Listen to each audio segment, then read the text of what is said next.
On this episode of RevHang, Ben and I talk about the IndyCar Grand Prix of Toronto, the first and second IndyCar races at Iowa, and the Formula One Hungarian Grand Prix. Let's do it.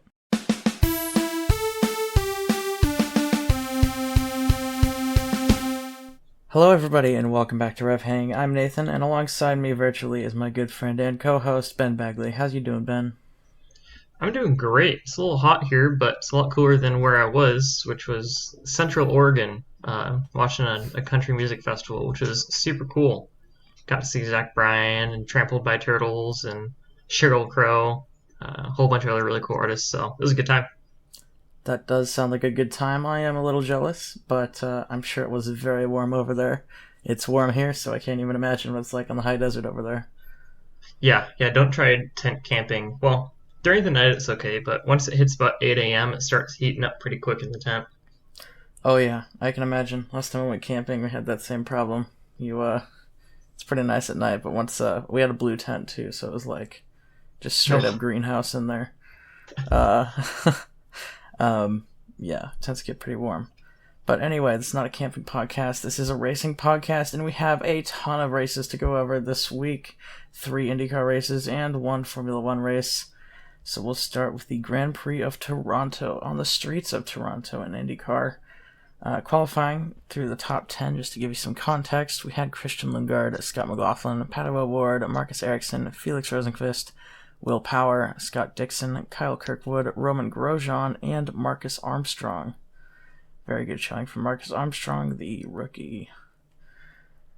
Going into the race, Lundgaard maintained an early lead. There was a pretty large incident out of turn 1 and on lap 1 that took out several drivers, including Tom Blomqvist, who was in his IndyCar debut.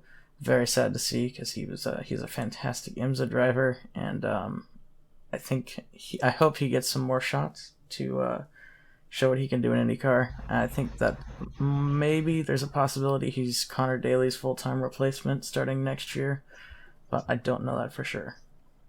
yeah, I got big Long Beach vibes from the start of this race. Yes, Just watching very everybody much. pile up right at the start.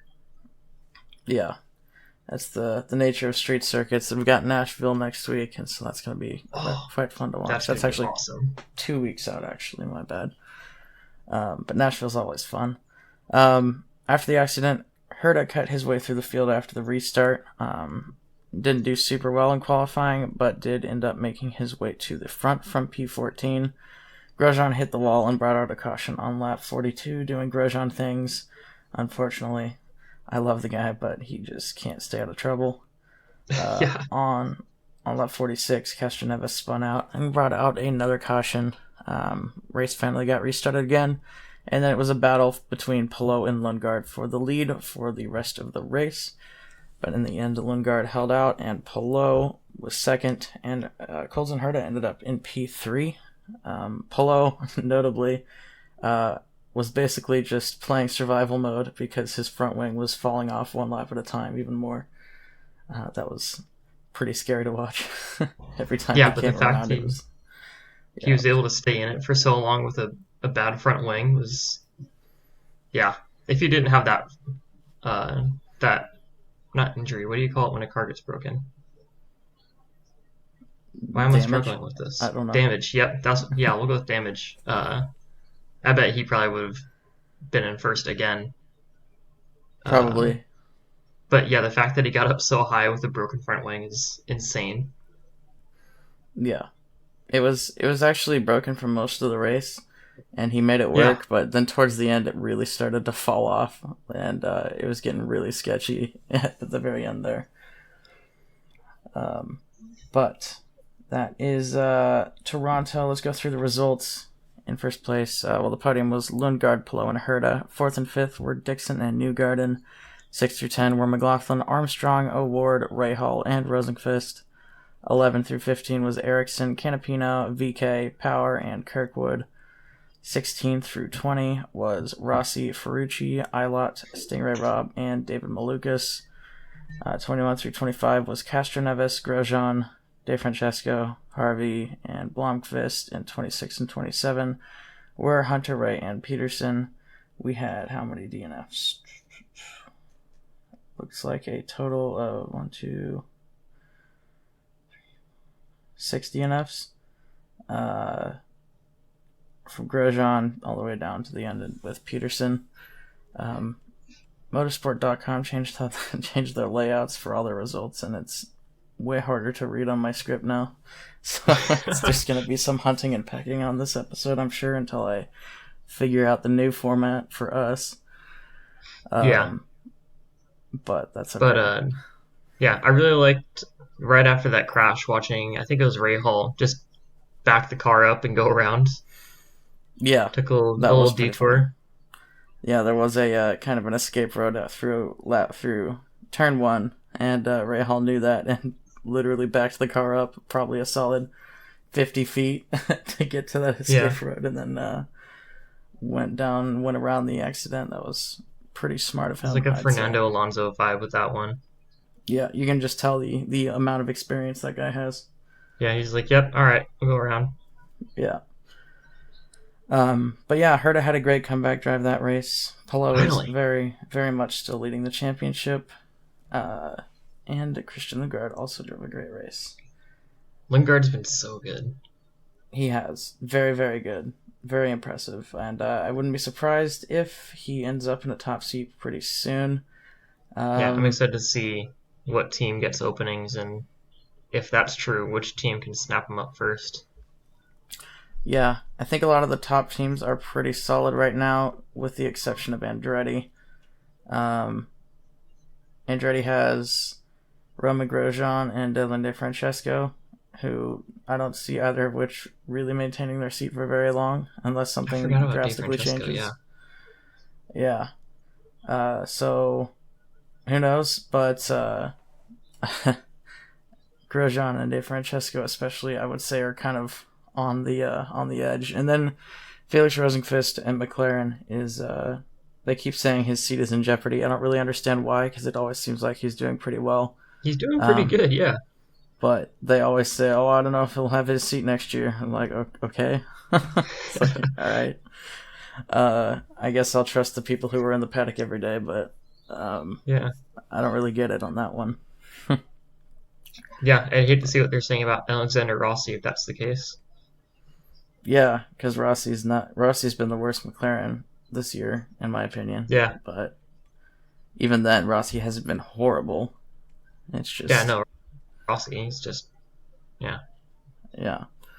So, who knows what'll happen. The silly season hasn't really begun for IndyCar or Formula One yet. Which is weird. It was crazy this time last year. Yeah. So, but we got summer break coming up for F1, so hopefully, I'm thinking things will start kicking off then. But I don't know. We'll see. Moving on to the first Iowa race. This is an oval. We had two identical races back to back on Saturday and Sunday this week. So qualifying was the same for both races. They did one qualifying session that set the grid for both races. So we'll go through that real quick. The top 10 were Will Power, Scott McLaughlin, Joseph Newgarden, Scott Dixon, Pato O'Ward, Colton Herta, Alex Palou, Romain Grosjean, David Malukas, and Marcus Ericsson. Alright, going into the highlights of the first race. Hunter Ray made a huge move around the outside of a bunch of cars on lap 1. That kind of became, that gave O'Ward and Ericsson that idea for the next race, as we'll see. Power and Newgarden led the field for most of the race, with McLaughlin in tow.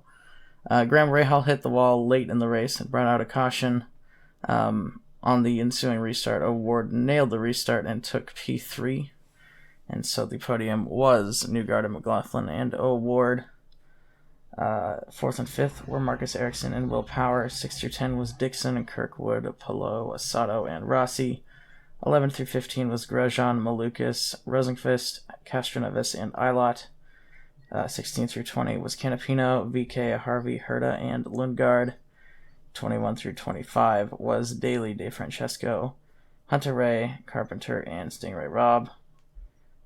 26 through 28 was Ferrucci, Peterson, and Ray Hall, and looks like Ray Hall was our only DNF. Yeah. I think Newgarden had I think it was in this race. They kind of blended together for me, but Newgarden had a great pass on McLaughlin and Power in the first race. I think it was. That was the second race, I Uh, believe. Yeah. was it really? No, I think that Oh was today man. because yeah, that was my overtake of the week. Oh, okay. Uh, I binge watched them back to back, which really hurt yeah, my ability to discern between the two of them. I also They just binge blended watched them together back to into back. one like Iowa 500. Yeah, yeah, pretty wild. I did the same exact thing, so I totally get it. Everything's kind of cloudy. But that's also why the highlights are pretty short, is because it's like we're trying to make sure we get just the basics down. Yeah, Um, it was a great race, but yeah, Fantastic. But yeah, Newgarden absolutely dominated the race. Didn't even break a sweat, really, for both races. But we'll see that in the second race shortly.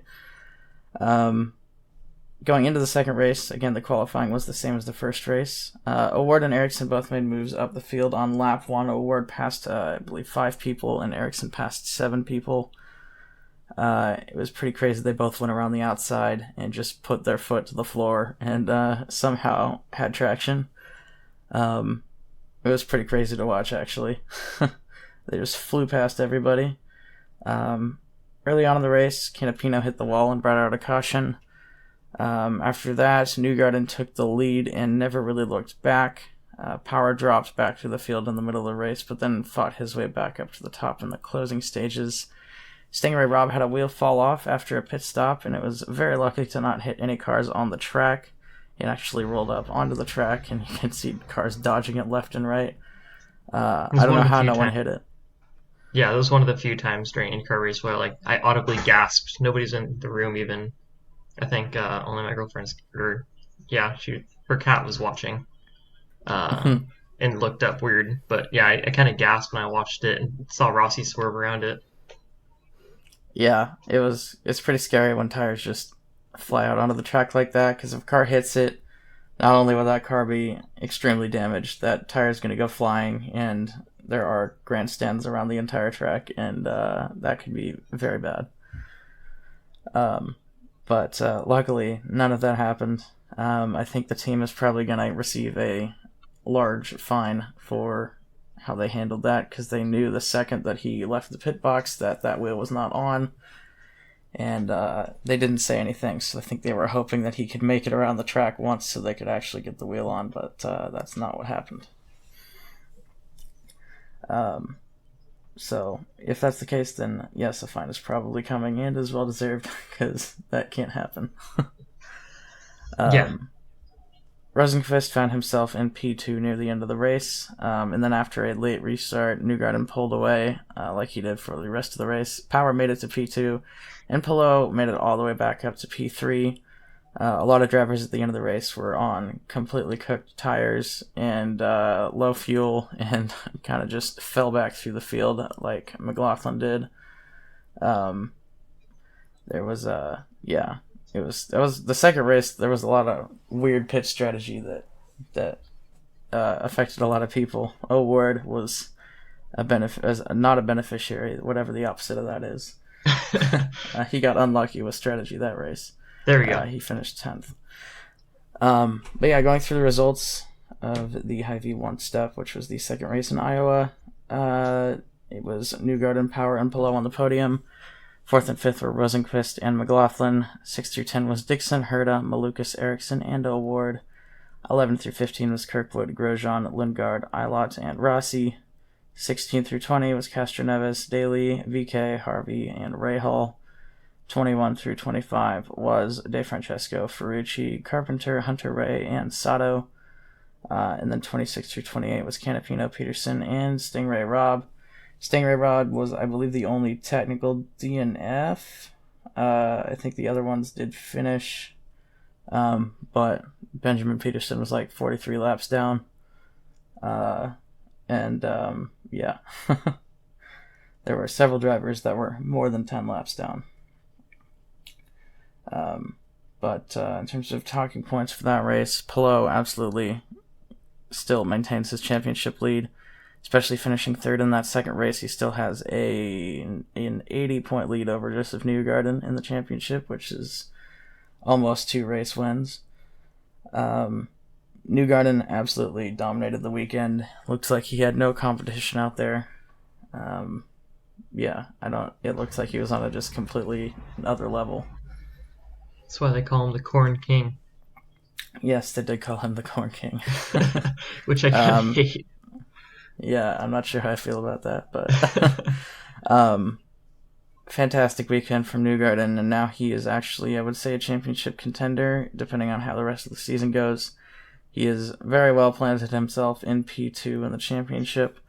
And then they talked about another stat. He has now won 5 oval races in a row. The last 5 oval races that we've done. And he joins an exclusive list of Al Unser and AJ Foyt, I believe was the other one. There's only 3 people who have won 5 oval races in a row. And we have one more oval race. I forget which one it is. But we have one more before the end of the season. And I believe if he wins that one, he will be the only person to ever win 6 in a row. That's impressive. What oval race didn't he win? Why can't I think of that? Huh? What oval race did he not win?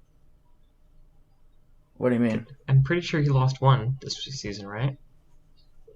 No, he won Iowa 2 last season, and then he won Texas this year, the Indy 500 this year, and then both Iowas this year.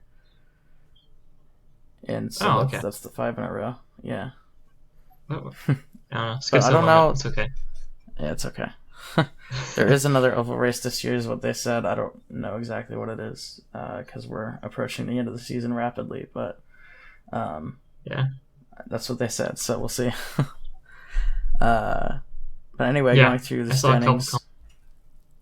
What's that? Go ahead. Oh, I was going to say I saw a couple comments on Reddit saying people were kind of confused. Like, I thought IndyCar wasn't a Constructors' Championship. Because Penske just pretty much swept the weekend.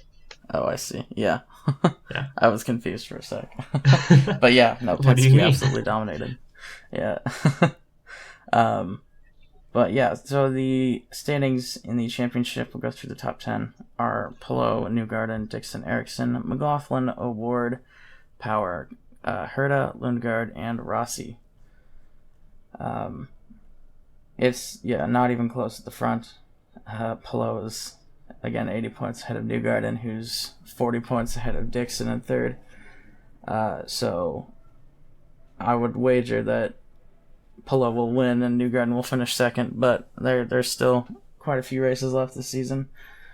So we'll see. But I don't really see Palou losing this lead at this point. But that is all to come. Moving on to Formula One. Actually, let's go through some news real quick. Right after we recorded this podcast, and I mean right after, like I'm talking 2 hours after we finished recording this podcast, something leaked on Reddit that said there was a massive rumor that Nick DeVries would be replaced by Daniel Ricciardo, and then about 12 hours later, it was confirmed in the F1 world that Ricciardo would be replacing Nick DeVries at AlphaTauri, and so the Honey Badger himself has returned to the F1 grid, and unfortunately Nick DeVries is out, and I don't think will be picked up by anybody else. No, so, I'm not seeing it. Unfortunately for him, but I mean, I guess that's how it goes. That's how Red Bull works. Yeah, they dropped him way faster than I thought, though. I thought, they'll wait until the his home Grand Prix and then drop him. No. Yeah, or at no, least they got rid of him immediately. Yeah, no, pretty crazy. He had 10 races, and they decided to drop him after 10 races. Pretty wild. But yeah, I don't know. Little harsh, I think, but that's how Red Bull goes. Yeah, the Red Bull meat grinder continues. Honestly, I think a lot of it was, I mean, there's this, they keep saying they have no plans to replace Perez with Ricciardo, but then the way they talk about how well Ricciardo's test went, and now they're putting him in the AlphaTauri accelerated, like, I could see it happening, and maybe. We kind of see Perez's performance this race, which wasn't bad, but like Yeah. he's in the fastest car on the grid. Uh, I think they want to, at yeah, the very least, keep that option open. Um, and so they wanted to give Ricardo as much seat time and race time as possible to get him ready and basically use this as an audition for Red Bull again. Um, and I think that they just saw that De Vries or Tsunoda really are not super viable options to take that Red Bull seat, and their priority right now is who's going to take that Red Bull seat. So I think that's probably why they cut De Vries so early. Um, yeah, but still unfortunate. It is nice to see Danny Rick back on the grid, though. I did miss his presence for sure. yep. And he seems genuinely happy to be there. I mean, kind of towards the end, he was looking a little down at his time with McLaren, but seems like he's kind of refreshed. Have a little bit Yeah, of downtime to reset. I think so, and I don't know what it is, but I think he just fits, like personality wise. I just think he fits in that Red Bull team so well. You start watching all like the videos that they do, the promo videos, and he just looks so happy to be there all the time. Um, Yeah. I And I mean, yeah, AlphaTauri, like, they've built kind of a brand on having a good driver relationship, or like, I don't know, they have a very strong, like, outside of the racing brand of like AlphaTauri fashion and all that stuff. And I think Ricardo kind of fits into that too in the meantime. yeah, for sure. So we'll see how that pans out. But Ricardo did do incredibly well this race, and we'll talk about that. But if he can consistently beat Tsunoda, uh, I would worry about Tsunoda's seat, honestly, if I were him and AlphaTauri, because if he gets beat by Ricardo consistently, the whole point of AlphaTauri is to basically be a training ground for future Red Bull drivers. And if you're not good enough to get to Red Bull, then they really have no more use for you. Um, so if Ricardo absolutely just crushes Tsunoda in the second half of the season, they might bring somebody else over to replace Tsunoda next year as well, like Liam Lawson or something like that. But we'll see. Anyway, going into the Hungarian Grand Prix. This is usually a pretty entertaining race. This time it was, well, not really. Uh, it was in the first half, and then the second half was pretty. I fell asleep, I'll be honest. It was also 7 a.m., and I woke up at 6 to watch the race, and I was very tired. But excuses aside, going through Yeah, qualifying, that'll top happen. 10. Yeah. Top 10 were Hamilton, Verstappen, Norris, Piastri, Zhou, Leclerc, Bottas, Alonso, Perez, and Hulkenberg. In qualifying, both Alfa Romeos in the top 10, with Zhou starting 5th. Absolutely crazy. Not used to seeing that from the Alfa Romeos. They have Yeah, been that was very super poor weird. this year. Yeah. Joe quickly corrected the mistake that he made Oh, getting so yes. high during the Yeah. race. Absolutely. And speaking of that, we'll go into the race highlights. Max Verstappen passed Lewis Hamilton for an early lead. Piastri got a great jump and made it up to P2 after the first corner. Hamilton ended up dropping to P4 behind Lando Norris. Before even they got to turn 1, Guan Yu Zhou hit Ricciardo, and he ran into Ocon and Gasly as a result of that, and both Alpines were out of the race due to terminal damage. The reason Joe was so far back and hit Ricciardo, who I think started 13th, was he had an absolutely atrocious start. Went into anti-stall after getting a really poor reaction to the lights, and it was just the perfect storm of bad things. And so he dropped to like 15th before he even crossed the start-finish line. It was pretty wild. Yeah. And then he put on his best Bottas impression and went bowling in Hungary. Bottas, at least Didn't when it was like traction limited, it was wet, it was really stacked up. The cars were the last gen where like he got really bad like dirty air behind the cars. Yeah, that is But like true. this was in the dry, like, oh man. Well, we'll see. I mean, I guess that's what happens when you ask your teammate for advice, right?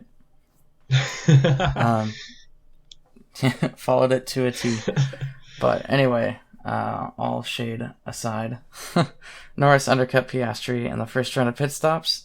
Perez started to cut his way through the field, made it up pretty quickly, and also Russell made his way into the points from P18. Russell had actually a fantastic race to finish as high up as he did, starting 18th after a horrible, horrible qualifying performance.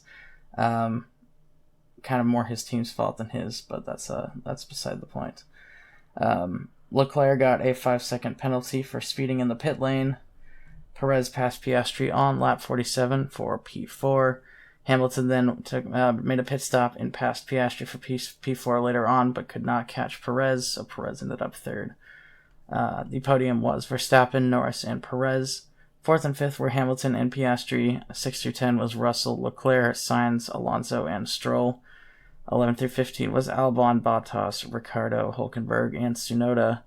16 and 17 were Zhou and Magnussen. And then we had 3 DNFs, which were Logan Sargent, Esteban Ocon, and Pierre Gasly. That's 2 double DNFs in a row for Alpine. They are hurting for certain. I can't believe you just said that. But yeah, that it's even, well, I don't know if it's better or worse that it wasn't even their fault this time. Yeah, I don't know. Because like on I one mean, hand, the team chemistry really needs to be good. They really need to work together to like, eke out some kind of recovery over the next half of the season. But at the same time, like just having that be up to fate in Zhou's aim with Ricciardo is brutal. Yeah. So I forgot to write down some talking points, but some basic ones, I'd say Verstappen continues to maintain his championship lead, continues his win streak. Yeah, he was 35 seconds ahead for most of this race. Yeah, he finished 33 seconds ahead of Lando Norris in second. Yeah. Lando drove a fantastic race and still finished half a minute behind Verstappen, and if that doesn't sum up this season so far, I don't know what does. Yeah, those McLarens are so fast now, though.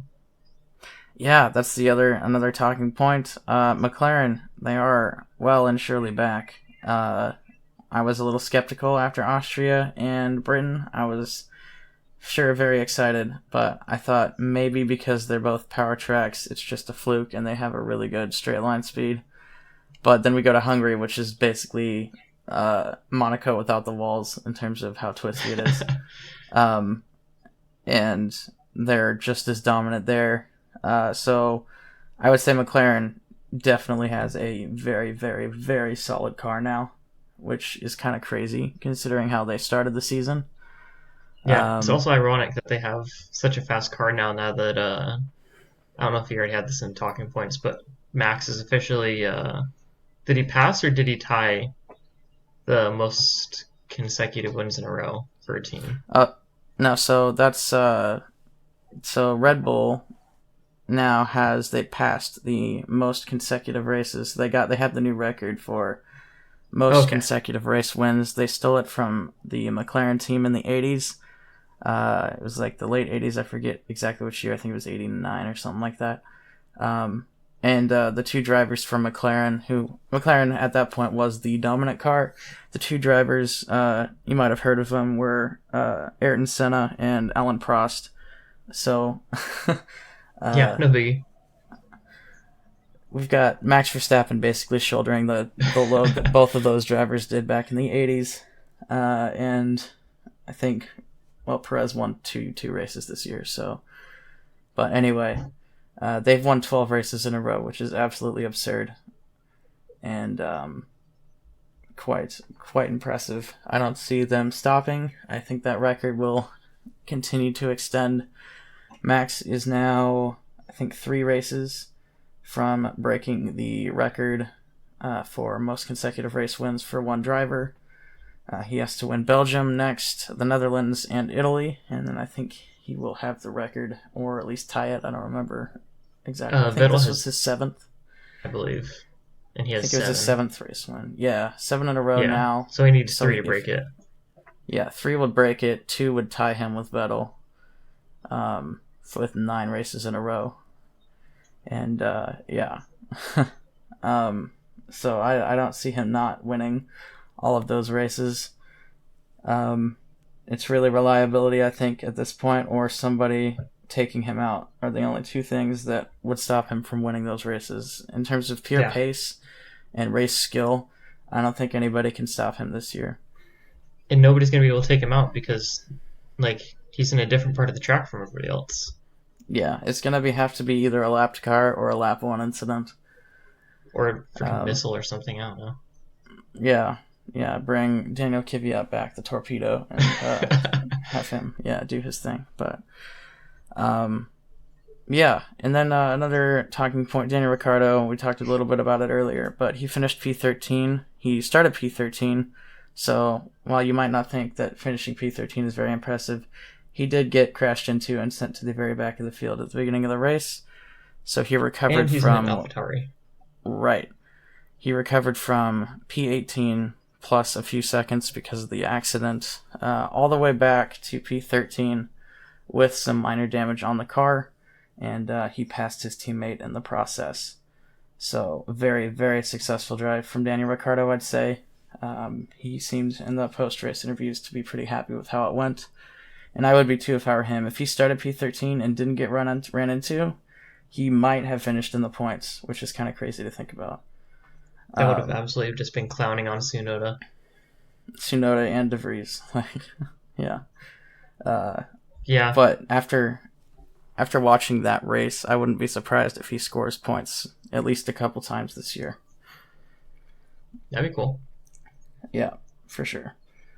But anyway, going through the standings real quick. In F1, not too much has changed. It's still Verstappen and Perez out front, followed by Alonso in 3rd. 4th and 5th are Hamilton and Russell. 6th and 7th are Sainz and Leclerc. I didn't realize Sainz was ahead of Leclerc in the championship.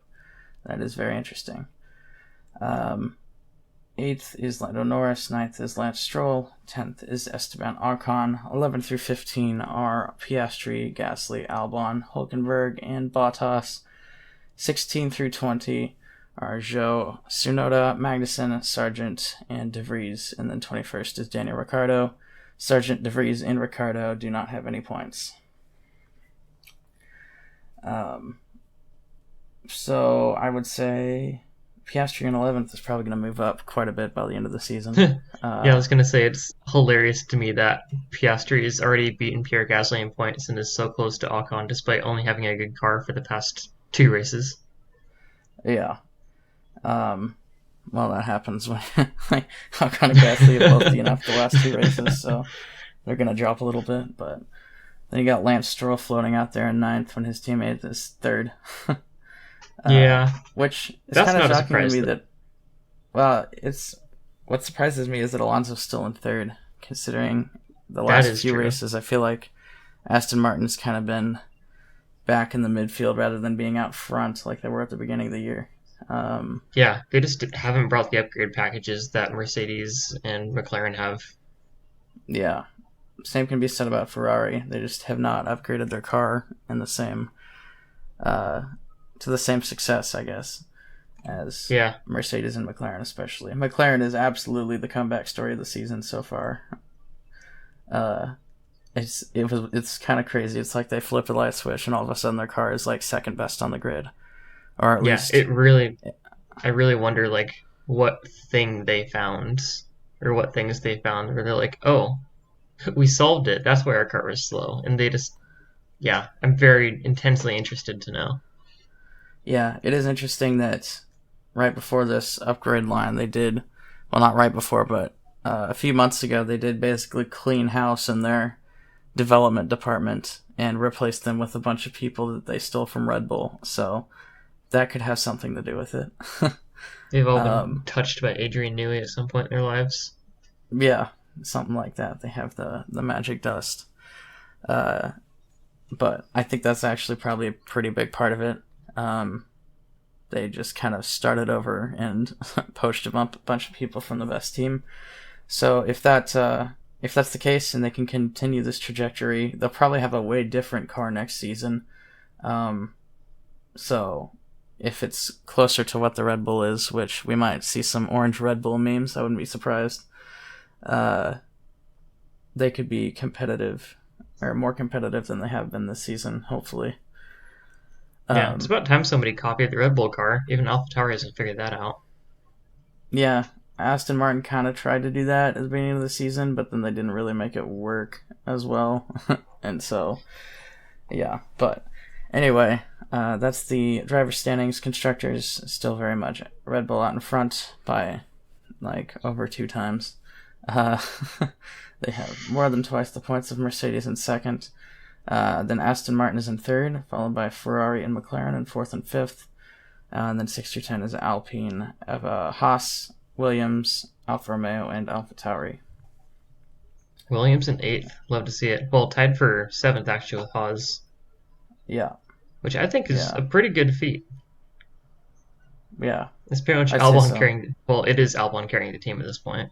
It is absolutely Albon carrying the team, yeah. And you could also say it's Hülkenberg carrying Haas. I mean, Magnussen does have 2 points, but Hülkenberg has 9. So there's that. And then, yeah. But things could still very much shake up at the bottom of the field.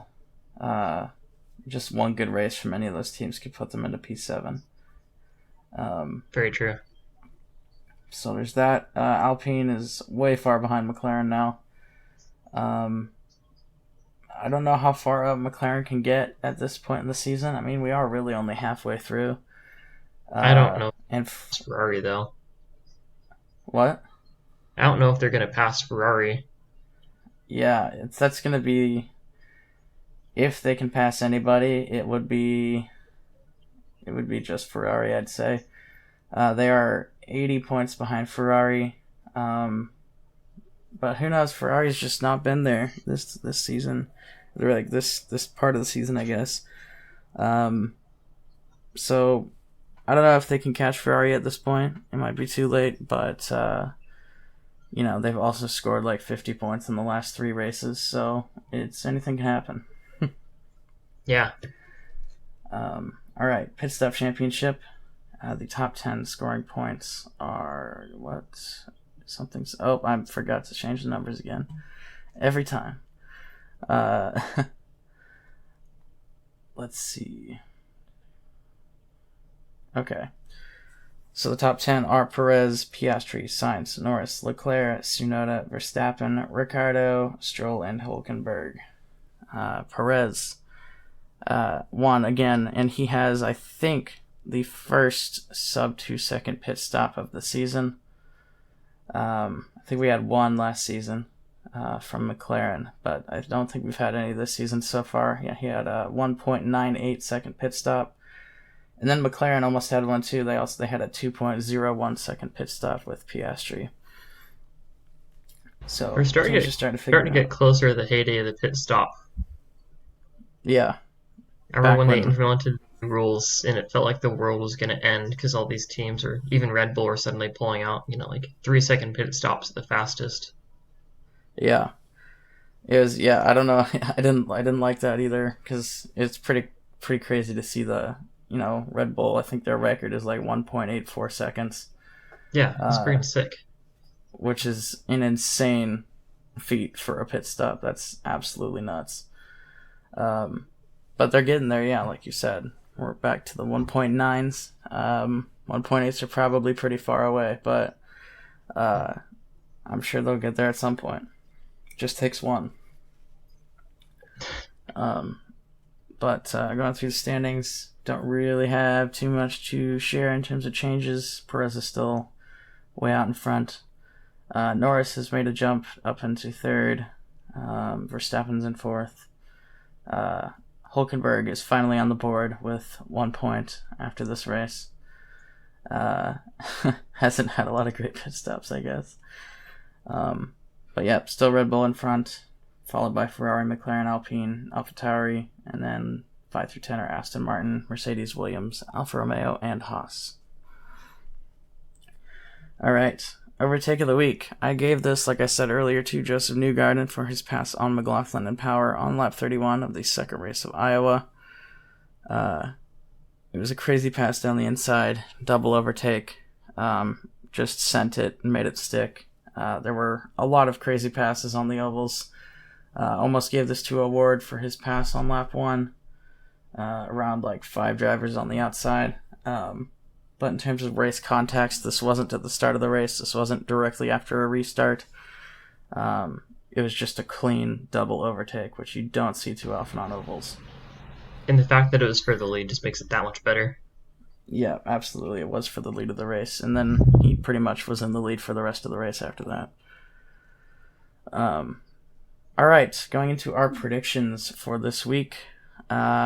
Starting with the Toronto Grand Prix, which seems like forever ago now. Yeah. But it was just a week ago. Let's hear... first off, pole position went to Christian Lundgaard, which I don't think anybody was really expecting. What did you say, Ben? Well, I had Herta, which I guess I wasn't really expecting either, but I can keep trying. You can keep trying. Well, he did get pole in the last 2 races before that, so that was a fair call, I'd say.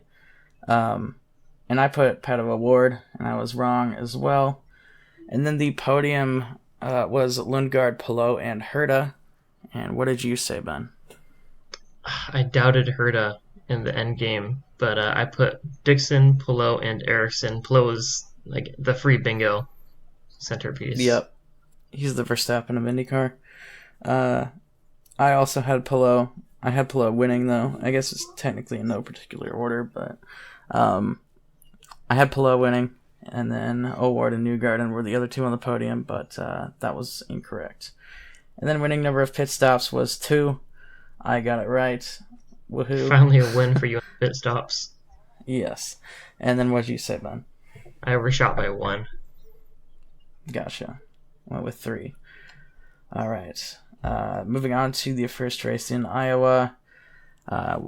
Will Power was on pole for both races. What did you say, Ben? I had Ericsson. Okay, and I had Newgarden. Unfortunate. Yeah, but it's okay. Podium was Newgarden, McLaughlin, and O'Ward. What did you have, Ben? Well, I did have a Ward, but I had Ferrucci as kind of my dark horse pick, and then I had Ericsson.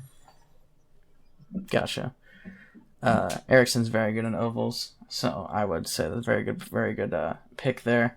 I had Newgarden, Palou, and Dixon, and for once Palou did not hit as our free bingo space, but I did get the Newgarden hit right. And then there were 4 pit stops for the winning number of pit stops, and you got that correct. Which is exactly what I had. Man. Yep. Yes. Yeah. Did you have Newgarden? Did you expect him to win, or? I did. I think. Yeah. Nice. Yeah, I expected Newgarden to win, but that was pretty much the only thing I got that I actually predicted this week. So I had 3 pit stops as my winning pit stops and was incorrect. And I remember last episode, we were talking about how we were scared that it was going to be like 5, 6, 7 pit stops. Yeah. But it was only 4. So we forgot how short Iowa was. Yeah, well, it's not a super long. Yeah, it's not a super long track. I did too. If it was Indianapolis, then it would have been like 6 or 7 pit stops. But Iowa is like an 18-second lap, so yeah, you can do like 50 laps. Yeah, for sure. All right, and then the second Iowa race, once again, pole position was Will Power. I said Joseph Newgarden again. What did you say? I had O'Ward. O'Ward. I'm pretty sure we talked about it last week about why I put 2 different drivers to hedge my bets, but unfortunately, neither of them was correct. Yeah, well, I didn't get either of mine correct either, so don't feel too bad.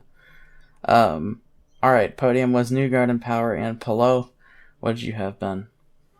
I had O'Ward, Dixon, and Palou, the human free bingo space. Yep, and I had O'Ward, Ericsson, and Palou. So we did hit Palou on this one. I thought I said Newgarden for pole and then not on the podium. I don't know what I was thinking.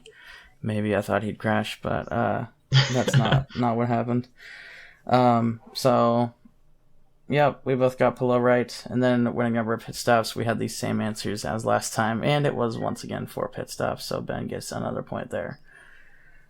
Yeah, we did have one more caution in the second race than the first one, so I was kind of wondering if that would shake things up, but it did not. Yeah. It was there was some weird strategy going on in the second race, so I'm kind of surprised that we didn't get 5. But anyway, that's beside the point. Hungarian Grand Prix in F1. We'll remind everybody of the top 5. It was Verstappen, Norris, Perez, Hamilton, and Piastri. What did you say, Ben? I had the other human free bingo space, Verstappen, coming in first, and then I had Hamilton, Alonso, Norris, Russell, and Sainz as my dark horse. Okay, and I had the free human bingo space, Verstappen, winning the race, followed by Alonso, Hamilton, Perez, and Norris. I actually we both got most of the top 5 correct, just in the wrong spots. And then neither of us hit our dark horse. We're really even close to hitting our dark horse. Wait, where did Sainz finish? He finished 8th. Okay, so you were kind of close with him as dark horse, but not really. I mean, Ferrari's challenging for the lead last season, and now he's coming in 8th. And now you're putting him as a dark horse. Yeah, that's showing how. Yeah, it's more Ferrari, but yeah, that's okay. All right, fastest lap went to Max Verstappen, and we both said Verstappen. 3 points there, and then driver of the day went to Sergio Perez. What did you say, Ben? I had Norris. Fair. Norris almost got it. He was like 0.5% behind Perez. And then I had Alex Albon. And Albon did not have a good race. No. So, oh well. Unfortunate. All right. Moving into our predictions. We only have one race next week. So it should hopefully be a little bit of an easier episode. For us, at least. Yeah. It is the Belgian Grand Prix. So let's start with your top 5, Ben. Yep. So obviously I have Verstappen, but I have Hamilton second. He did really well. He took top place in qualifying, so I got a little more confidence in for this race. Following him, I've got Perez, Norris, Sainz, moving him up in the world, and then my dark horse is Ricciardo. Interesting. Okay, Ricciardo. Fascinating. I hope that's true. That would be insane. I would love it. All right, and my top 5, I also have Verstappen in first because I like being right, and then I have Norris second because I see him continuing his form. Then followed by Perez in third, Piastri fourth, and Russell fifth, and Ocon is my dark horse. Spa is a weird one. Spa is such a long track and such a varied track. It has a little bit of everything in terms of high speed and low speed, that I very much believe that it rewards cars more than drivers in terms of performance. So that's why I kind of have Red Bull and McLaren up at the front with Ocon, or Russell as my 5th. That makes sense. But anything can happen. We could have copious amounts of rain that make us sit and stare at a screen for 4 hours just for them to do 2 laps and cancel the race. That could very well happen. It's happened before. Let's not have that happen, please. Formula One. Yeah. I'm begging you. If I we don't could want to go through that avoid again. the flooding, the rain, the not refundable tickets, just all of it. Yeah, let's avoid that. All of it, yeah. Yeah, not ideal in any meaning of the word. But, all right, fastest lap. I'm rambling. Fastest lap, what do you got, Ben? Well, the answer is Verstappen. The question is by how much at this point. Okay, yeah. I also have Verstappen. So we'll see by how much. Driver of the day, what do you have? I have Ricciardo, because if this dude scores points in Spa, I think that's going to push him to the top. Yep, you're absolutely right. I wish I would have thought of that, but I said Oscar Piastri. But you're right. If Ricardo scores points, he will get driver of the day almost assuredly. Because he is a fan favorite for sure. All right, that rounds off our predictions for this week.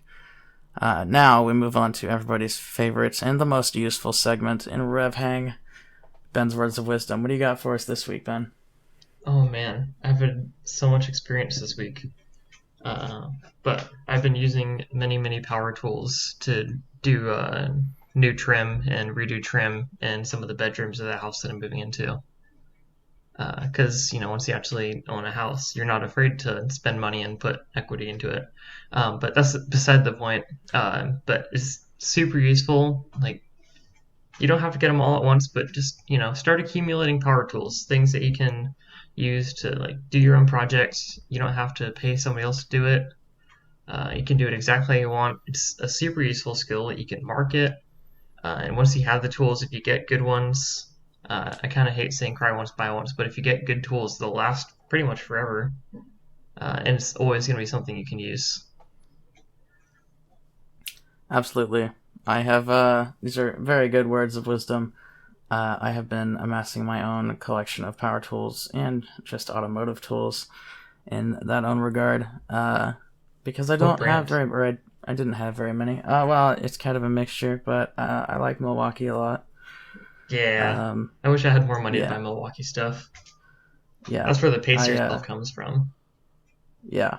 For sure. I mean, if I had unlimited money, it would be Hilti everything, but wow. I don't have unlimited money. I can't buy from Luxembourg. That's just too much. But anyway, power tool is very important. Very nice when you have your own. You don't have to ask people to borrow them. I'm still working on my socket collection. My girlfriend has a one. What is it? Anyway, she has a massive socket that she needs for her oil filter on her car, and I found that out in the middle of changing her oil last time. And I didn't have it, so that was a fun conversation to have with her. But anyway, we got that figured out. But it's always nice to have more tools than you think you need, because someday you're going to need it, and you're going to be glad you have it. Yep, or you can be the hero when other people need to borrow your tools and inevitably not give them back. Exactly.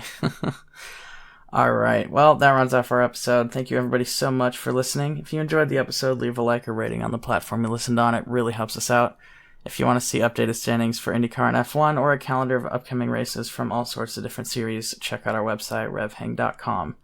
If you have a question about racing or about us, hit us up on Twitter using hashtag RevHangPodcast, and we may feature your question on the next show. You can also follow Ben on Instagram at BenjiMeetsWorld and myself at 2n_squared. You can follow the RevHang page at RevHang Media on Instagram. We'll be back in a week to talk about the Formula One Belgian Grand Prix, but until then, I have been Nathan. And I'm Ben. Thanks for hanging out, guys. See you later.